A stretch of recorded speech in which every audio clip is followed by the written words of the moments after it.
വചനം ധ്യാനിക്കുമ്പോൾ ഈശോയ്ക്ക് ഏറെ വാത്സല്യമുള്ള ഷാലോമിൻ്റെ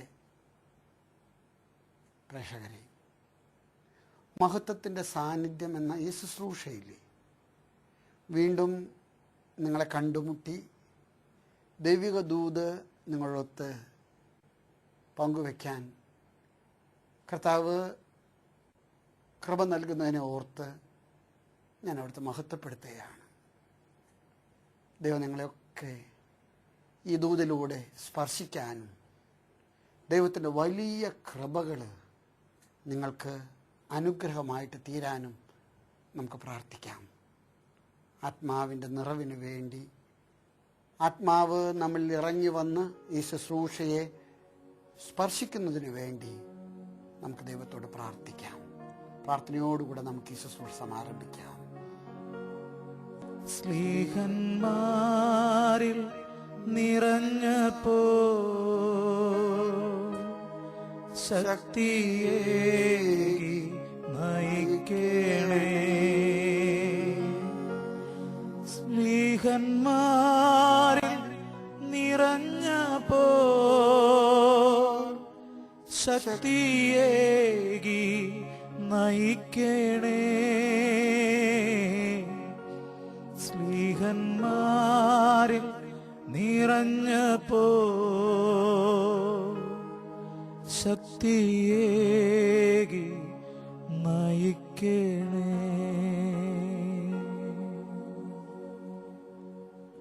സ്നേഹമുള്ള സഹോദരി സഹോദരങ്ങളെ, മർക്കോസിൻ്റെ സുവിശേഷത്തിലെ 13-ാമത്തെ അധ്യായത്തിലെ 13-ാമത്തെ തിരുവചനം ഈ കഴിഞ്ഞ ദിവസങ്ങളിലെ വിശുദ്ധ ഗ്രന്ഥം വായിക്കുമ്പോൾ എന്നെ വല്ലാതെ ആകർഷിച്ചു.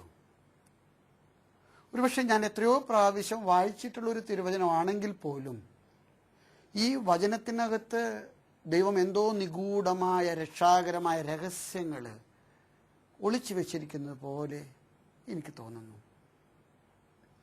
ഈ തിരുവചന പ്രകാരമാണ്, നിങ്ങൾക്ക് ധാരാളം പീഡകളുണ്ടാകും, പക്ഷെ അവസാനം വരെ സഹിച്ചു നിൽക്കുന്നവൻ ജീവനിലേക്ക് പ്രവേശിക്കും. സ്നേഹമുള്ള സഹോദരിമാരെ, സഹോദരങ്ങളെ, ഈ തിരുവചനത്തെക്കുറിച്ചുള്ള ചില വിചിന്തനങ്ങൾ നിങ്ങളുമായിട്ട് പങ്കുവയ്ക്കാനാണ് മഹത്വത്തിൻ്റെ സാന്നിധ്യത്തിൻ്റെ ശുശ്രൂഷയിലെ ഞാൻ ഈ സമയം വിനിയോഗിക്കുന്നത്. കഴിഞ്ഞ മാസത്തിലെ അന്തർദേശീയ യുവജന സംഗമമായിരുന്നു. സ്പെയിൻ്റെ തലസ്ഥാനമായിട്ടുള്ള മാഡ്രിഡിൽ വെച്ചാണ് അത് നടന്നത്. 2 ദശലക്ഷം ചെറുപ്പക്കാരെ ഒന്നിച്ചു കൂടിയായിരുന്നു വിശ്വാസത്തിന് വേണ്ടി, വിശ്വാസത്തിൻ്റെ പുതിയ ചക്രവാളങ്ങളെക്കുറിച്ച് ചിന്തിക്കുന്നതിന് വേണ്ടി. ഈ സംഗമം സമാരംഭിക്കുന്ന ദിവസം രാത്രിയിൽ നടത്തിയ ജാഗരണ പ്രാർത്ഥന 20 ലക്ഷം ചെറുപ്പക്കാർ ഒന്നിച്ചു കൂടുമ്പോൾ സംഭവിക്കുന്നത് നിങ്ങൾക്കറിയാം. ഹാളിലൊന്നുമല്ല, ഒരു നാട്ടിൽ മുഴുവൻ നിറഞ്ഞു നിൽക്കുക. പക്ഷെ കാലാവസ്ഥ വളരെ പ്രതികൂലമായിരുന്നു. ശക്തമായ കാറ്റും മഴയുമായിരുന്നു. ഇടിമിന്നൽ സമൃദ്ധിയായിരുന്നു. സംഘാടകർക്ക് ഭയം തോന്നിയതുകൊണ്ട് ഈ ജാഗരണ ശുശ്രൂഷയ്ക്ക് മുഖ്യകാർമ്മികത്വം വഹിച്ചിരുന്ന ബെനഡിക്ട് 16-ാമൻ മാർപ്പാപ്പയോട് സംഘാടകർ ഉപദേശിച്ചു, കാലാവസ്ഥ നമുക്ക് പ്രതികൂലമാണ്, അതുകൊണ്ട് നമുക്ക് ജാഗരണം ഉപേക്ഷിക്കാം. പരിശുദ്ധ പിതാവ് യുവജനങ്ങളോട് പറഞ്ഞ വാക്കുകൾ ഒരുപക്ഷെ ഇന്നത്തെ തിരുവചനത്തെ വ്യാഖ്യാനിക്കാൻ എനിക്കൊരു ആമുഖം നൽകുന്നത് പോലെ എനിക്ക് തോന്നുന്നു. മാർപ്പാപ്പ പറഞ്ഞു, let this darkness shall be a darkness before dawn. ഈ ഇരുണ്ട രാത്രി, ഈ പ്രതികൂല രാത്രി പ്രഭാതം പൊട്ടിവിരിയുന്നതിനുള്ള കാത്തിരിപ്പിൻ്റെ രാത്രിയാകട്ടെ. ഇത് ഒരു നിരാശയുടെ രാത്രിയല്ല, ഇതൊരു പ്രത്യാശയുടെ രാത്രിയാണ്. നമ്മുടെ ക്രൈസ്തവ ജീവിതത്തിലെ സഹനത്തിന് വലിയ അർത്ഥമുണ്ട്. സാഹചര്യങ്ങളൊക്കെ പ്രതികൂലമാകുമ്പോൾ, എല്ലാം നഷ്ടപ്പെട്ടതുപോലെ നമുക്ക് തോന്നുമ്പോൾ, എല്ലാം കൈവിട്ടതുപോലെ നമുക്ക് അനുഭവപ്പെടുമ്പോൾ ഓർമ്മിക്കുക, കർത്താവ് കാൽവരിയിലെ എനിക്കും നിങ്ങൾക്കും നൽകുന്ന സുവിശേഷം നിങ്ങൾക്ക് സ്വന്തമാണ്. അതുകൊണ്ട് സഹനത്തിനൊരു ദൈവശാസ്ത്രം ഉണ്ടെന്ന് കർത്താവ് ഇന്നത്തെ ഈ വചനത്തിലൂടെ നമ്മെ പഠിപ്പിക്കുകയാണ്. കർത്താവ് ഈ സഹനത്തിന്റെ വ്യത്യസ്ത മുഖങ്ങളെക്കുറിച്ച് മർക്കോസിന്റെ സുവിശേഷത്തിലെ 13-ാമത്തെ അധ്യായത്തിലെ നമ്മെ ഓർമ്മപ്പെടുത്തുന്നുണ്ട്. ഇന്നത്തെ മനുഷ്യൻ സഹനങ്ങൾ മാറിക്കിട്ടാൻ നെട്ടോട്ടമോടുകയാണ്. ഞാനും നിങ്ങളൊക്കെ ഈ ശുശ്രൂഷകളിൽ പങ്കെടുക്കുമ്പോൾ അന്വേഷിക്കുന്ന എന്താണെന്ന് എനിക്കറിയാം. ഈ സഹനങ്ങൾ മാറിക്കിട്ടാൻ എന്താണ് ഒരു പോംവഴി? അതുകൊണ്ട് തന്നെയാണ് കർത്താവ് ഇന്നത്തെ സുവിശേഷത്തിലെ നമ്മെ ഓർമ്മപ്പെടുത്തുകയാണ്, അവസാനം വരെ സഹിച്ചു നിൽക്കുന്നവൻ ആരോ അവനാണ് ജീവനെ കണ്ടെത്തുക, അവനാണ് ജീവനിലേക്ക് പ്രവേശിക്കുക, അവനാണ് മഹത്വത്തിന്റെ കിരീടം കിട്ടുക. ഈ സഹനത്തിൻ്റെ നടുവിലെ, അതിൻ്റെ നെരിപ്പോടിലെ നമ്മെ പ്രലോഭിപ്പിക്കുന്ന ചില പ്രത്യേക പ്രലോഭനങ്ങളുണ്ട്. അതേക്കുറിച്ചാണ് ഇന്നത്തെ സുവിശേഷത്തിലെ കർത്താവ് മുഴുവൻ സംസാരിക്കുന്നത്. സഹനത്തിൽ നിന്ന് നമ്മെ ഒഴിച്ചു മാറ്റാൻ പരിശ്രമിക്കുന്ന ഒന്നാമത്തെ ഘടകം വ്യാജപ്രവാചകന്മാരാണ്. ഈ വ്യാജപ്രവാചകന്മാരെ ആരാണെന്ന് അറിയണമെങ്കിൽ പ്രവാചകൻ ആരാണെന്ന് ആദ്യം അറിയണം. ആരാ പ്രവാചകൻ? പ്രവാചകൻ ദൈവത്തിൻ്റെ ഇഷ്ടം എന്താണെന്ന് നിങ്ങളെ പറഞ്ഞു മനസ്സിലാക്കുന്നവനാണ്. വ്യാജപ്രവാചകൻ എന്ന് പറയുന്നത് ദൈവത്തിൻ്റെ ഇഷ്ടത്തിൽ നിന്ന് നിങ്ങളെ മാറ്റിക്കളയുന്നവനാണ്. ഒരുപക്ഷെ സഹനങ്ങളില്ലാതെ ഈ ലോകത്തിലെ രക്ഷയുണ്ടെന്ന് ആരൊക്കെയാണോ നിങ്ങളെ പഠിപ്പിക്കുന്നത് അവർ വ്യാജപ്രവാചകന്മാരാണെന്ന് തിരിച്ചറിയാനുള്ള വലിയ കൃപയ്ക്ക് വേണ്ടി നിങ്ങൾ പ്രാർത്ഥിക്കണം. ധാരാളം പാവപ്പെട്ട മനുഷ്യരെ ഈ വ്യാജപ്രവാചകന്മാരുടെ സങ്കേതങ്ങളിൽ ചേക്കേറുന്നുണ്ട്. കുറെ കഴിഞ്ഞ് അവർ നിരാശരായിട്ട് പുറത്തു വരുന്നതും കണ്ടിട്ടുണ്ട്. ഞാനൊരു കാര്യം നിങ്ങളോട് പറയട്ടെ, സഹനങ്ങൾ കർത്താവിൻ്റെ സുവിശേഷത്തിൻ്റെ പ്രതിധ്വനിയാണെന്ന് നിങ്ങൾ മനസ്സിലാക്കുക. നിങ്ങളുടെ രോഗമാകാം, നിങ്ങളുടെ കടബാധ്യതയാകാം, കിടപ്പാടമില്ലായ്മയാകാം, അത് നിങ്ങൾക്ക് തമ്പുരാൻ നൽകുന്ന കാൽവരിയാണ്. ആ കാൽവരിയിലാണ് നിങ്ങൾ ഉത്ഥാനത്തിൻ്റെ സന്തോഷം കണ്ടെത്തേണ്ടത്. രണ്ടാമത്, ഒരുപക്ഷെ സഹനങ്ങളിൽ നിന്ന് നമ്മെ മാറ്റിക്കളയുന്ന ഒരു വലിയ പ്രലോഭനമാണ് കിംവദന്തികൾ. ഈ കിംവദന്തികളെ കുറിച്ച് ഞാൻ വ്യക്തിപരമായിട്ടൊന്ന് ആലോചിച്ചു. എന്താണ് ഈ കിംവദന്തികൾ? സത്യമെന്ന് തോന്നുന്ന വലിയ നുണകളാണത്. കേട്ടുകഴിഞ്ഞ സത്യം പോലെ ഇരിക്കും, പക്ഷെ പച്ചക്കള്ളമാണ്. ഞാൻ നിങ്ങളോട് പറയട്ടെ, ഇന്ന് നമ്മുടെ മനുഷ്യരുടെ ഇടയിലെ കിംവദന്തികൾ പ്രചരിപ്പിക്കുന്ന ശക്തമായിട്ടുള്ളൊരു മാധ്യമമാണ് നമ്മുടെ വിഷ്വൽ മീഡിയ. കാണുന്ന മീഡിയകൾ എന്തുമാത്രം പരസ്യങ്ങളെ കാണുന്നേ. ഞാൻ ചിലപ്പോഴൊക്കെ ടി വിയിൽ കാണുന്നത്, നിങ്ങൾക്ക് ഒരു മിഷ്യൻ വാങ്ങിച്ചാൽ നിങ്ങളുടെ സർവ്വ അനാരോഗ്യം പോയി കിട്ടും, കൊളസ്ട്രോൾ ഉണ്ടോ മാറിക്കിട്ടും, ബാക്ക് പെയിൻ ഉണ്ടോ ഓടിപ്പോകും. പരസ്യങ്ങൾ മാത്രമല്ല, വാർത്തകൾ പോലും. ഞാൻ ചിലപ്പോഴൊക്കെ എൻ്റെ മനസ്സിൽ തോന്നുന്ന വളരെ വളരെ സ്വാഭാവികമായിട്ടുള്ളൊരു നിർവചനം നിങ്ങളോട് പറയട്ടെ. മാധ്യമങ്ങൾക്ക് നിങ്ങളെന്നോട് പൊറുക്കണം. ഒരുപക്ഷേ അനുവാചകൻ്റെ രുചിഭേദമനുസരിച്ച് നിങ്ങൾക്ക് ഭക്ഷണ പദാർത്ഥങ്ങൾ നിങ്ങളുടെ ബലഹീനതയനുസരിച്ച് പാകപ്പെടുത്തുന്ന അടുക്കള പോലെയാണ് ഇന്നത്തെ മാധ്യമങ്ങൾ. മനുഷ്യന്റെ മൃദുല വികാരങ്ങളെ കത്തിജ്വലിപ്പിക്കുന്ന വിധത്തിലെ, സത്യവുമായിട്ട് യാതൊരു ബന്ധമില്ലാത്ത വിധത്തിലെ നിങ്ങളെ പ്രലോഭിപ്പിക്കുന്ന ധാരാളം മാധ്യമങ്ങളുണ്ട്. ആ മാധ്യമങ്ങൾക്ക് അടിമകളായിട്ടുള്ള ധാരാളം ശ്രോതാക്കൾ ഇന്ന് എന്നെ കേട്ടുകൊണ്ടിരിക്കുന്നുണ്ട്. ഈ സീരിയലുകൾ കാണുന്നവരെ, ഒരുപാട് വാർത്തകൾ കേൾക്കുന്നവരെ, ഞാനൊരു കാര്യം കൂടെ പറയട്ടെ, ജീവിതത്തിന്റെ യഥാർത്ഥ മുഖവുമായിട്ട് ഈ കഥകൾക്ക് യാതൊരു ബന്ധവുമില്ലെന്നുള്ളത് നമ്മൾ തിരിച്ചറിയണം. മൂന്നാമത്തെ ഒരു വലിയ പ്രലോഭനമാണ് ജനങ്ങളുടെ ഇടയിലെ ഭിന്നിപ്പ്, ജനങ്ങളുടെ ഇടയിലെ യുദ്ധങ്ങൾ. ഒരുപക്ഷേ ധാരാളം പേര് എന്നെ കേൾക്കുന്നവര് മദ്യത്തിനടിമകളാണ്. അവർ മദ്യം കഴിക്കുന്നത് എന്തുകൊണ്ടാണ്? ഒറ്റ ഉത്തരം അവർക്കുള്ളൂ, കുറേ സമയത്തേക്കെങ്കിലും പ്രശ്നങ്ങളിൽ നിന്ന് മാറിക്കിട്ടണം. പ്രശ്നങ്ങളില്ലാത്തൊരു ലോകം. പക്ഷേ നിങ്ങൾക്കറിയാമോ, ഈ മദ്യവുമായിട്ട് നിങ്ങൾ വീട്ടിലേക്ക് വരുമ്പോൾ ഉള്ള പ്രശ്നത്തിൻ്റെ മുകളിലേ നിങ്ങൾ എണ്ണയൊഴിച്ചത് ആളിക്കത്തിക്കുക. എത്രയോ പാവപ്പെട്ട മനുഷ്യരുണ്ട്. ഞാൻ ചിലപ്പോഴൊക്കെ ചിന്തിക്കാറുണ്ട്, ഈ ലോകത്തിലെ തമ്പുരാനെ പോലെ മുൻകരുതലുള്ള ആരാ? പരസ്പരം പങ്കുവെക്കുകയാണെങ്കിൽ ഈ ലോകത്തിൽ ഒരു മനുഷ്യനും ദാരിദ്ര്യമില്ല. പരസ്പരം സഹായിക്കുകയാണെങ്കിൽ ഈ ലോകത്തിൽ ആർക്കും രോഗമില്ല. പരസ്പരം കൊണ്ടും കൊടുത്തും സഹായിച്ചും കൈപിടിച്ച് വഴി നടത്തിയാലേ ഈ ലോകത്തിൽ എന്ത് പ്രശ്നമുള്ളത്?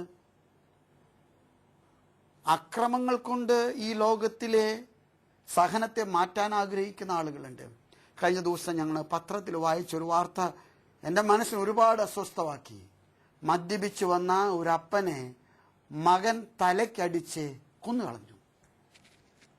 ആ കുഞ്ഞ് അപ്പൻ മരിച്ചാല് കുടുംബത്ത് സമാധാനം ഉണ്ടാകുമെന്ന് കരുതി. പക്ഷേ ആ കുഞ്ഞിന്റെ ജീവിതകാലത്ത് ഒരിക്കലും അവസാനിക്കാത്ത സമാധാനക്കേട് അവൻ വില കൊടുത്ത് വാങ്ങിക്കുക ചെയ്തത്. ഒരുപക്ഷേ മദ്യപിച്ചു വന്ന അപ്പച്ചനോട് പൊരുത്തപ്പെടാൻ മകൻ കുറെ കൂടെ സാവകാശവും കുറെ കൂടെ സമചിത്തതയും കുറെ കൂടെ സഹനാരൂപിയും ത്യാഗാരൂപിയും കാണിച്ചിരുന്നുവെങ്കിൽ അവിടെയാണ് കർത്താവിൻ്റെ സുവിശേഷം നമുക്ക് രക്ഷ പ്രദാനം ചെയ്യുക. സ്നേഹമുള്ള എൻ്റെ സഹോദരങ്ങളെ, മറ്റൊരു വലിയ പ്രലോഭനമുണ്ട് ഇന്നത്തെ ലോകത്തിൽ. സഹനത്തിൽ നിന്ന് മനുഷ്യരെ മാറ്റിക്കളയുന്ന വലിയൊരു പ്രലോഭനം. അതെന്താണെന്നറിയാമോ? അപ്പൻ മകനെതിരെ, മകൻ അപ്പനെതിരെ, അമ്മ മകൾക്കെതിരെ, മകള് അമ്മായിമ്മയ്ക്കെതിരെ. ഒരുപക്ഷെ ഈ കുടുംബങ്ങളിൽ ഇന്ന് കാണുന്ന കലഹങ്ങൾ ഞാൻ ചിലപ്പോഴൊക്കെ ചിന്തിക്കാറുണ്ട്. ഇന്ന് കുടുംബങ്ങളിൽ കാണുന്ന കലഹങ്ങളിലെ ഏറിയ പങ്കും സഹനത്തിൽ നിന്ന് ഒഴിഞ്ഞു മാറാനുള്ള മനുഷ്യന്റെ വെപ്രാളം കൊണ്ട് സംഭവിക്കുന്നതാ. ഞാൻ വിവാഹം കഴിച്ച എൻ്റെ ജീവിത പങ്കാളി എൻ്റെ മാത്രമാകണമെന്ന് സ്വാർത്ഥതയോടുകൂടെ ചിന്തിക്കുമ്പോൾ ഒരു കുടുംബത്തിലെ 26-27 വർഷക്കാലം പോറ്റി വളർത്തിയ മാതാപിതാക്കളെ മാറ്റിക്കളയാനുള്ള പ്രലോഭനം. ഇന്ന് എത്രയോ വീടുകളിലാ മാതാപിതാക്കൾ ഒറ്റപ്പെടുന്നത്. കൊട്ടാരം പോലുള്ള വീടുകൾ പണിതിട്ടിട്ട് അതിൻ്റെ അകത്ത് മക്കൾ താമസിക്കാതെ അവർ വേറെ ഫ്ലാറ്റുകൾ എടുത്തു പോകുന്ന എത്രയോ സംഭവങ്ങളുണ്ട്. കാരണം അപ്പൻ്റെയും അമ്മയുടെയും കൂടെ ജീവിച്ചാലേ ഞങ്ങളുടെ സന്തോഷം കുറയും, ഞങ്ങളുടെ സൗഭാഗ്യം നഷ്ടപ്പെടും. മാതാപിതാക്കളെ വഴിയാധാരമായിട്ട് തള്ളുന്ന എത്രയോ മക്കളായി എന്നുള്ളത്. ഇതുപോലെ തന്നെ മക്കളോട് ക്രൂരത കാണിക്കുന്ന എത്രയോ മാതാപിതാക്കളാ. ഞാൻ കഴിഞ്ഞ ദിവസങ്ങളിലെ ഒരു ചാനലിലെ മക്കളുടെ എണ്ണത്തെക്കുറിച്ചുള്ള ഒരു ചർച്ച കണ്ടപ്പോഴെൻ്റെ മനസ്സിൽ ഏറെ സങ്കടം തോന്നി. ഞാൻ എൻ്റെ വീട്ടിൽ 10ാമത്തെ കൊച്ചാ, 56 വയസ്സായി എനിക്ക്. ഇന്ന് വരെ എനിക്കൊരു അനാരോഗ്യം ഉണ്ടായിട്ടില്ല. അവിടെ ചർച്ചകളിൽ പറഞ്ഞത് 3-ൽ കൂടുതൽ കുട്ടികളുണ്ടായാൽ, 2-ൽ കൂടുതൽ കുട്ടികളുണ്ടായാൽ അവർക്കുണ്ടാകാൻ പോകുന്ന അനാരോഗ്യം, അവർക്കുണ്ടാകാൻ പോകുന്ന ബുദ്ധിമാന്യം, അവർ സമൂഹത്തിൽ സൃഷ്ടിക്കുന്ന അപച്യുതികളും അപജയങ്ങളും. സ്നേഹമുള്ള എൻ്റെ സഹോദരങ്ങളെ, ഒരുപക്ഷെ മക്കളുടെ എണ്ണം നിയന്ത്രിക്കാൻ മാതാപിതാക്കൾ എടുക്കുന്ന തീരുമാനത്തിൻ്റെ ഉള്ളർത്ഥം സുവിശേഷത്തിൻ്റെ വെളിച്ചത്തിൽ സൂക്ഷിച്ചു പരിശോധിച്ചാലേ കൂടുതൽ മക്കള് നൽകുന്ന തലവേദന ഇല്ലാതാക്കാനുള്ള തന്ത്രമാണത്. കൂടുതൽ മക്കളെ സ്വീകരിച്ചാലേ എൻ്റെ ജീവിതത്തിൽ ഉണ്ടാകുന്ന സൗകര്യക്കുറവ്, എൻ്റെ ജീവിതത്തിൽ എനിക്ക് സംഭവിക്കാവുന്ന സുഖത്തിൻ്റെ കുറവ് അത് പരിഹരിക്കാൻ എൻ്റെ സൗന്ദര്യം പോകുമെന്നുള്ള ധാരണ, എൻ്റെ സമ്പത്ത് പോകുമെന്നുള്ള ധാരണ. ഒരുപക്ഷെ ഇന്ന് പലപ്പോഴും കുടുംബങ്ങളിലെ കലഹങ്ങളുടെ പിറകിലെ സഹനങ്ങളെ ഒഴിവാക്കാനുള്ള വലിയ ദുരാശ മനുഷ്യർക്കുണ്ടെന്നാണ് എനിക്ക് തോന്നുന്നത്. കർത്താവ് അവസാനമായിട്ട് പറയുന്ന ഒരു വാചകമുണ്ട്, സർവരും നിങ്ങളെ ദ്വേഷിക്കും. കഴിഞ്ഞ ദിവസം ഒരു വൈദികൻ എൻ്റെ അടുക്കലെ അദ്ദേഹത്തിൻ്റെ ദുഃഖം പങ്കിട്ടു. അദ്ദേഹം ഇരിക്കുന്ന ഇടവകയിലെ ധാരാളം പേര് വളരെ വിമർശന ബുദ്ധിയോടുകൂടെ വൈദികരെ നോക്കുന്നവരെ, പ്രത്യേകിച്ച് മാധ്യമങ്ങളിലൊക്കെ വരുന്ന കഥകളും മാധ്യമങ്ങളൊക്കെ പ്രചരിപ്പിക്കുന്ന ധാരാളം പക്ഷപാതപരമായിട്ടുള്ള വാർത്താ വിശകലനങ്ങളൊക്കെ. അദ്ദേഹം പറയുകയാണ്, ഒരു വൈദികനായതിൽ എനിക്ക് സങ്കടം തോന്നുക. ഒരു വൈദികൻ അനുഭവിക്കുന്ന വലിയ ദുരന്തം എൻ്റെ മനസ്സ് പേറുക. എന്നെ കേൾക്കുന്ന ചില വൈദികരും സമർപ്പിതരും ഒക്കെ ഉണ്ട്, അല്ലെങ്കിൽ വൈദികരുടെ മാതാപിതാക്കളുണ്ട്. ഞാനൊരു കാര്യം നിങ്ങളോട് പറയട്ടെ.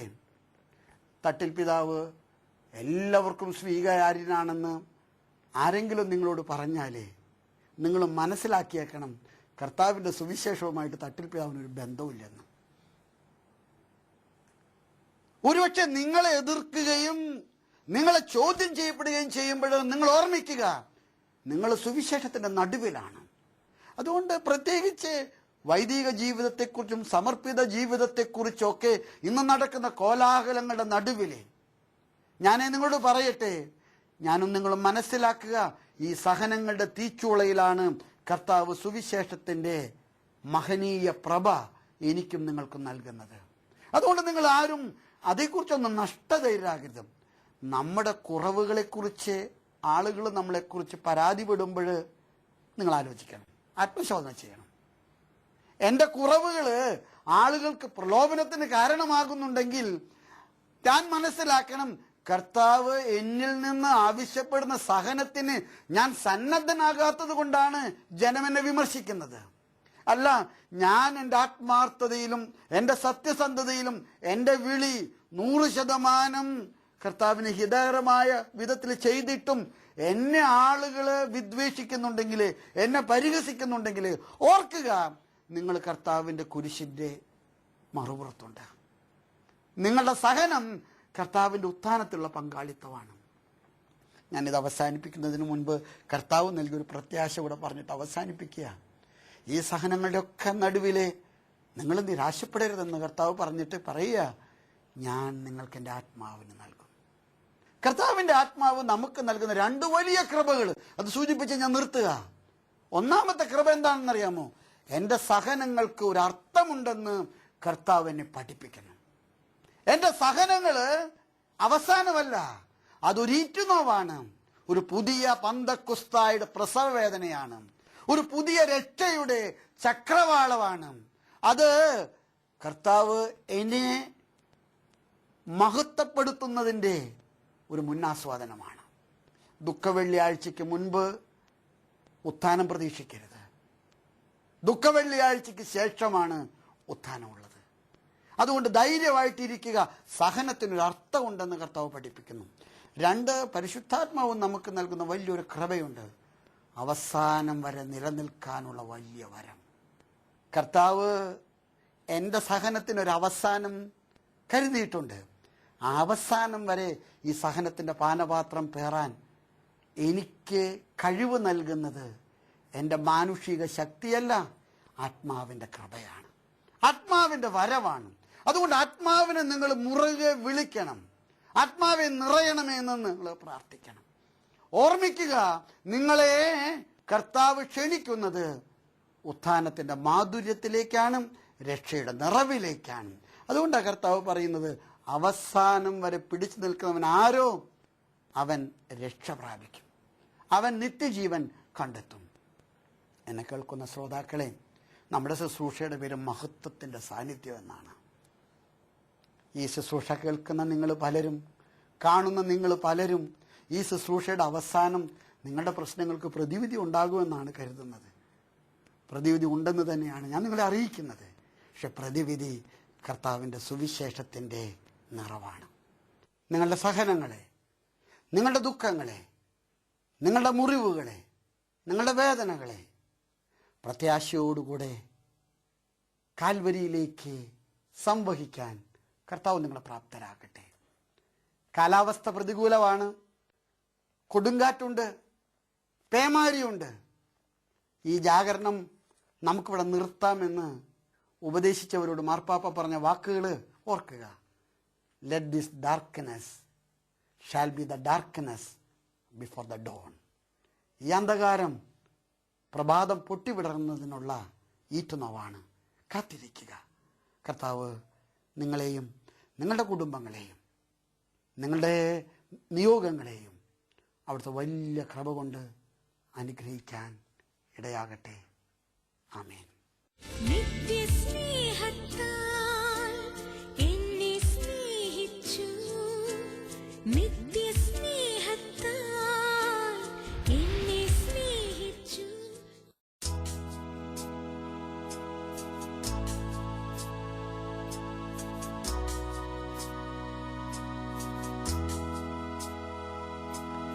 സ്വർഗത്തിൽ നിന്നും ഭൂമിയിൽ വന്ന നിത്യജീവന്റെ അപ്പമേ, നിത്യവും എന്റെ കൂടെ വാഴുവാൻ എത്തേണേ തിരുവോസ്തിയായി. വാവാരാജാതിരാജനേ, വാവാനീയാത്മരൂപനേ, നീ വരൂ വന്നു വാണിടൂ എന്റെ ആത്മാവിൽ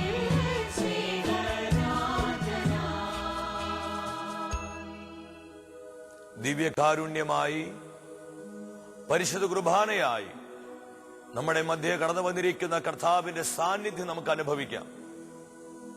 നമ്മുടെ വത്സല പിതാവ് റാഫേൽ തട്ടിൽ പിതാവിലൂടെ ദൈവത്തിന്റെ ആത്മാവ് ഇന്ന് നമ്മോട് സംസാരിക്കുകയായിരുന്നു. ക്രിസ്തീയ ജീവിതത്തിന്റെ മഹത്വവും ക്രിസ്തീയ സഹനത്തിന്റെ സമ്പന്നതയും കർത്താവ് നമ്മളെ പഠിപ്പിക്കുകയായിരുന്നു. പ്രിയ സഹോദര സഹോദരി, നാളിതുവരെ നിന്റെ ജീവിതത്തിൽ നീ അനുഭവിച്ച ദുഃഖങ്ങളെ, വേദനകളെ, നൊമ്പരങ്ങളെ, എല്ലാവിധ സഹനങ്ങളെ ഈ പരിശുദ്ധ കുർബാനയിലേക്ക് സമർപ്പിച്ച് പ്രാർത്ഥിക്കുക. പരിശുദ്ധാത്മാവ് ഇത് പുതിയ അഭിഷേകമായി നമ്മൾ കത്തിപ്പടരാൻ പോവുകയാണ്. ഇരുകരങ്ങളും കർത്താവിന് മുൻപിലേക്ക് ഉയർത്തി നമുക്ക് പ്രാർത്ഥിക്കാം. ക്രിസ്തീയ സഹനത്തിന്റെ പുതിയ മാനങ്ങളെ ആത്മാവെ ഞങ്ങൾക്ക് നീ വെളിപ്പെടുത്തി തരണമേ. യേശു ക്രിസ്തുവിനോടുള്ള സ്നേഹത്തെ പ്രതി അനുഭവിക്കുന്ന ഓരോ സഹനങ്ങളും രക്ഷാകരമാക്കി മാറ്റണമേ. ഇത് അനേകം ജീവിതങ്ങളെ കർത്താവ് തൊട്ടുകൊണ്ടിരിക്കുന്നു. നിരാശപ്പെട്ട് ഭാരപ്പെട്ട് ഒരുപാട് ദുഃഖ നൊമ്പരങ്ങളിൽ വേദനിച്ചിരിക്കുന്ന ജീവിതങ്ങളിലുള്ള അടിമത്ത കെട്ടുകളെ കർത്താവ് അഴിച്ചുകൊണ്ടിരിക്കുന്നു. ഹല്ലേലൂയ. പരിശുദ്ധ പരമ ദിവ്യ കാരുണ്യമേ, നിന്റെ കരുണാർത്ഥ സ്നേഹത്താൽ ഓരോ മക്കളെയും നിറയ്ക്കണമേ. യേശുവിന്റെ നാമത്തെ പ്രതി, അവന്റെ സുവിശേഷത്തെ പ്രതി അനുഭവിക്കുന്ന ഓരോ കഷ്ടതകൾക്കും സഹനങ്ങൾക്കും സ്വർഗത്തിൽ നിത്യതയിൽ വലിയ പ്രതിഫലമുണ്ടെന്നുള്ള വലിയ യാഥാർത്ഥ്യം അനേകം ഹൃദയങ്ങളിലേക്ക് ആത്മാവെ പകർന്നു കൊടുക്കണമേ. ഇരു കാര്യങ്ങളും ഒരിക്കൽ കൂടെ ആത്മാവിനെ വിളിച്ച് പ്രാർത്ഥിക്കേ. പരിശുദ്ധാത്മാവേ, ഹല്ലേലൂയ, ഹല്ലേലൂയ, ഹല്ലേലൂയ. അങ്ങേ പോലാകാൻ നിൻഹിതം ചെയ്യുവാൻ, അങ്ങേ പോലാകാൻ എന്നെ നൽകുന്ന പൂർണ്ണമായി മോദമോടെ പൂർണ്ണമായി. ഇതാ കർത്താവ് അനേകരെ അഭിഷേകം ചെയ്തു, അനേകരെ അനുഗ്രഹിക്കുന്നു, അനേകരെ സൗഖ്യമാക്കുന്നു, അനേകരെ വിടുവിക്കുന്നു. യഥാർത്ഥ ദൈവസ്നേഹ അനുഭവത്തിലേക്ക് ഒരുപാട് ജീവിതങ്ങളെ പരിശുദ്ധാത്മ നയിക്കുന്നു. Glory, glory, glory. കുടുംബങ്ങളെ തൊടുക, രോഗികളെ തൊടുക, വേദനിക്കുന്ന വ്യക്തികളെ തൊടുക. അനേകരെ കർത്താവേ യഥാർത്ഥ സ്വാതന്ത്ര്യത്തിലേക്കും അഭിഷേകത്തിലേക്കും നയിക്കണമേ. ഹല്ലേലൂയ, ഹല്ലേലൂയ, ഹല്ലേലൂയ. യേശുവേ നന്ദി, യേശുവേ സ്തുതി. ദൈവം നമുക്കായി ഒരുക്കിയിരിക്കുന്ന രക്ഷയുടെ ആനന്ദമാണ് ക്രിസ്മസ്.